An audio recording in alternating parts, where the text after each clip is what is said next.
So just like with the LEGO Star Wars designers responding to the cloth waistcape problem last week, they have responded to a couple more kind of criticisms that most of the community is kind of asking them about. So today I want to go over two different articles with two different designers talking about that and them giving their answers, as well as we have our first look at the next LEGO Star Wars paper bag, or once called foil bags. Let's get into both of those, guys.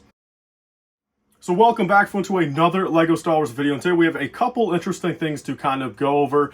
First one being, I want to get it right out of the way, since the other stuff will take a little bit of time, is I do want to go over the next LEGO Star Wars paper bag. If you guys don't know what these are yet, these are only available in certain countries, the USA and Canada not being one of those countries. Canada at least does not sell the Star Wars versions, and the USA does not sell any versions, but they are pretty much, little paper bags. At one point they were foil bags that were connected to magazines and sold in your local, grocery stores, I guess, or whatever stores you have in said country. It looks like the one for November of this year is actually going to be a micro build Yoda's Jedi Starfighter. So, as always, we kind of know in the past, LEGO tends to do a variety of different minifigures and also a variety of different builds, of course. Usually they don't do minifigures back to back. Usually they do more builds than figs, and it looks like in November we're getting a build. And let me just tell you, the concept of it, I guess you can't really complain. There's been plenty of these paper bag builds over the years that are nothing special. Some of them look really good. Some of them are just kind of cool for what vehicle they represent. But I got to be honest with you, my humble opinion right here, I think this is one of the genuine, just worst foil bag builds ever to be done, especially for LEGO Star Wars. I mean, the Yoda's Jedi Starfighter kind of as is, already kind of a, heavily kind of criticized, kind of vehicle in itself for LEGO Star Wars, for having a re-release so soon this year. The micro build, definitely not going to have too big of a fan base, I feel. And bottom line of it, I don't think they did this too good. I think it's definitely missing a little bit of texture on the top of the wings. In my opinion, when I first saw this, like if you did not have Yoda's Jedi Starfighter underneath it, I would genuinely have thought it was a TIE Striker, from Rogue One, an Imperial TIE Striker, but that's basically that. So if you guys do live in those countries, I think it's like Denmark, Germany, Poland, maybe even Sweden, a couple of those out there in Europe, you guys should be able to find these starting pretty soon here. I think right now there is I think it's a TIE Interceptor out. I did not cover it on my channel because I kind of took that break, but I think the one right now, I believe is a TIE Interceptor or a TIE Bomber, one or the other. But that is the paper bag news for next month, guys. So moving on, we actually kind of have a new segment that I want to bring to my channel whenever it's possible, and that's actually going over some of these LEGO Star Wars designer kind of interviews, kind of the smaller ones that aren't on YouTube. These actually came from when all of the land people were out in Denmark a couple weeks ago, and basically they got to sit down and talk to a bunch of designers, not even just for Star Wars, but there were a couple questions asked to them, and for what it's worth, they did give a response, whether it's like a genuine response or a corporate response. Bottom line of it, they did say something about this stuff. So I did do one of these last week. If you guys want to go check it out, it's pretty much them finally giving a semi-legitimate, a pretty half-assed answer in regards to why we don't actually see cloth waistcapes on clones anymore. So definitely go check out that video. But this first article here, which is something that I've seen quite a few people talk about. Me personally, this doesn't affect me. I don't think this mattered either way for the Venator, but this is pretty much, them explaining why there's no interior in the recently released UCS Venator. So before we get started, shout out to Brick Fanatics for actually posting this article and actually getting these answers. So this right here are some direct quotes from the LEGO Star Wars designer Hans that actually made the set. He says, if you build it, or if you just go to a mall and lift up the upper hull plates, you'll see there's quite a lot of space inside, right? So let's fill it with cool stuff, but we quickly realize that it's mostly an illusion, especially in the front. The hull plates are very close together. Even if you're just looking at the outer hull plates, and there are layers of plates. To be honest, there's no room in the front. He then goes on to say, I've seen models with an interior, Hans adds, but if you start adding an interior, the piece count goes up dramatically. We're not just talking about a handful of pieces, we're talking about hundreds of pieces.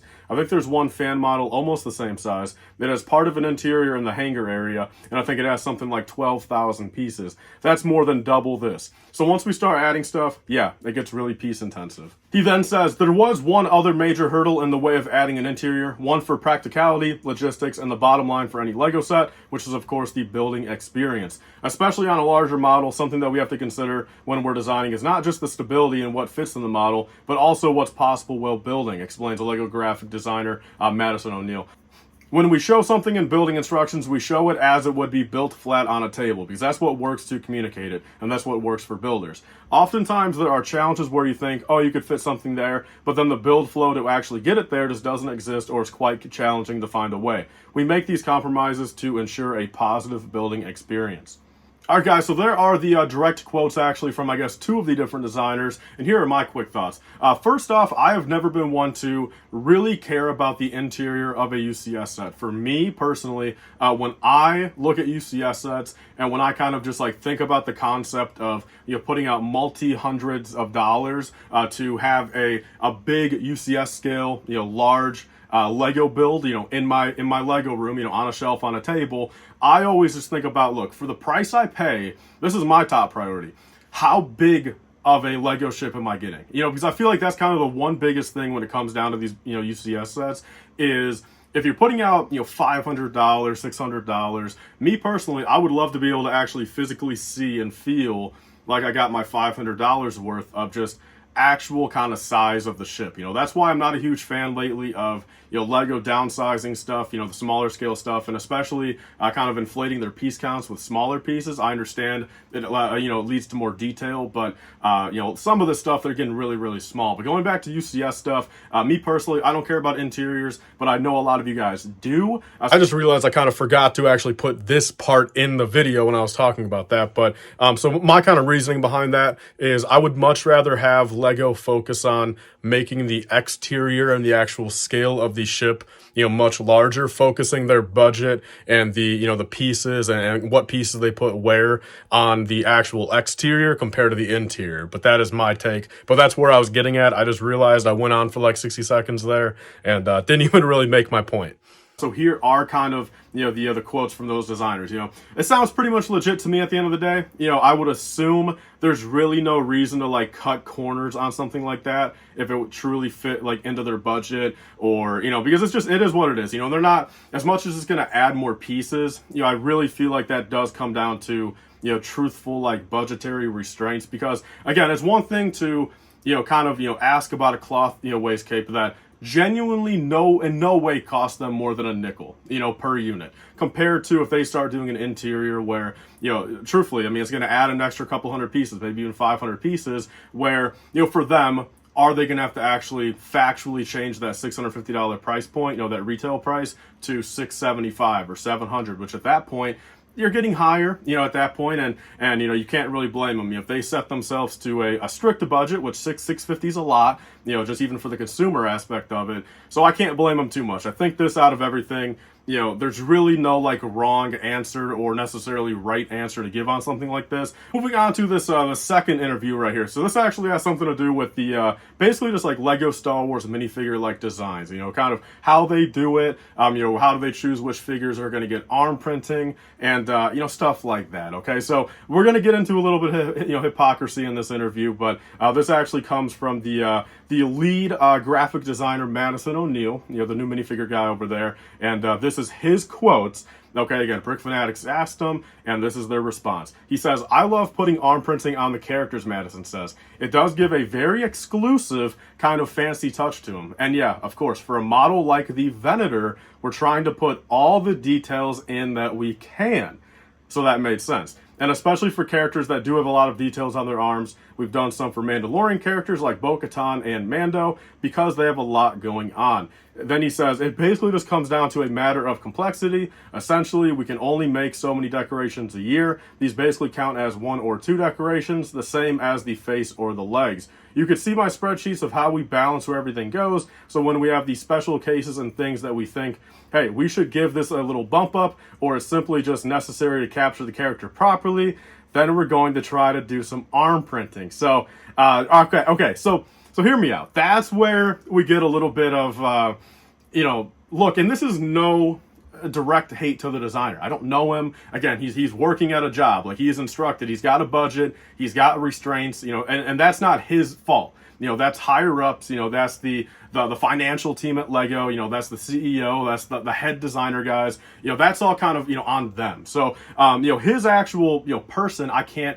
say much about him, but his answer here, okay, this is where I'm getting a little bit where when you try to mix into your answer, you're trying to get all the final little fancy touches, you know, the accuracies, the little bump ups, and, you know, stuff like that. So you go to put arm printing on a Rex. Okay, then you go back to their answer in the wastegate video, where basically what their finalized kind of answer was. First off, I mean, they said, you know, kids can't put wastegapes on. I mean, come on now. I mean, that's kind of disrespectful to your under 18 audience right there, Lego. But the second thing they said kind of prominently was keeping it consistent. Okay, so if you're about to have that whole kind of thing as to, you know, again, going the extra mile on a $650 UCS set, you have that extra little bump up, you have arm printing on a Captain Rex minifigure, okay, why are you about to not then come in with the rebuttal of that ruins consistency? Okay, because if they want to have every single clone trooper consistent, you know, first off, the bare bones of it, they just won't have that for 2020 style because of the old, you know, helmets with no helmet holes, and now the new version, like, they'll never have that. But and even then, you know, the Airborne Trooper in 2020 had a wastecape, so they already kind of failed that whole consistency thing. But if you want to talk about, you know, modern era 2022, 2023, where they're doing all these, you know, kind of, you know, objectively kind of weird choices, you know, they're about to say, okay, we'll put arm printing on the Rex, make that inconsistent with every other clone trooper, but we won't go the extra mile, the extra bump, and make it a cloth wastecape on Rex. So that's my take on that. You know, that's, you know, those are two interviews right there that came out, and I got to be frank, I don't think I've ever been more kind of interested in reading this stuff until like this era, where, you know, there are just a lot of questions and kind of criticisms that fans have. So at the end of the day, I'd love to hear down below your thoughts on these. What do you guys think about their response to the no interior on the Venator? And also, what do you guys think about, you know, kind of how they choose what to do on minifigures? I mean, at the end of the day, I think they really put themselves in a little bit of a corner with the fact of there's really no, you know, corporate answer they can give. Rather, they just got to come out, and I've always said this, you know, with like Lego, with a lot of stuff, not just Star Wars. I think just in general as a company, if they just kind of came out and just was more like upfront, you know, if Madison O'Neill, you know, the designer guy, if he just like put on Twitter, you know what I mean, or, you know, or Hans, he just put on Twitter, like his personal Twitter, you know, and just like straight up said, like, you know, yeah, like, you know, we did so and so, and we did this, and, you know, factually, like, oh, we forgot to do this, or, you know, this costs too much, or kind of break it down, like it couldn't work, like we don't have the same cloth material or whatever for the wastegapes. Like, if they just kind of like were like upfront with it, I feel like, sure, that might be like a heavy blow up front, you know, kind of like a big realization, and kind of like maybe kind of thinking like, oh, what are these guys doing? Kind of like maybe clown on them for a day or so. But then afterwards, I feel like the smoke's gonna clear a lot easier, rather than answers like this where it's just like hypocrisy and just stuff just doesn't make sense. So there's my takes on that. I'm definitely gonna start covering more Lego Star Wars designer interviews as they come out. I'm very interested in this, and definitely, again, big shout out to Brick Fanatics for putting this in blog form. I definitely think, you know, they're one of the best Lego blogs out there, and always keeping people up to date on everything out there. So thank you guys all so much for watching. Leave your thoughts down below. See you guys on the next one. Bye guys, and stay safe.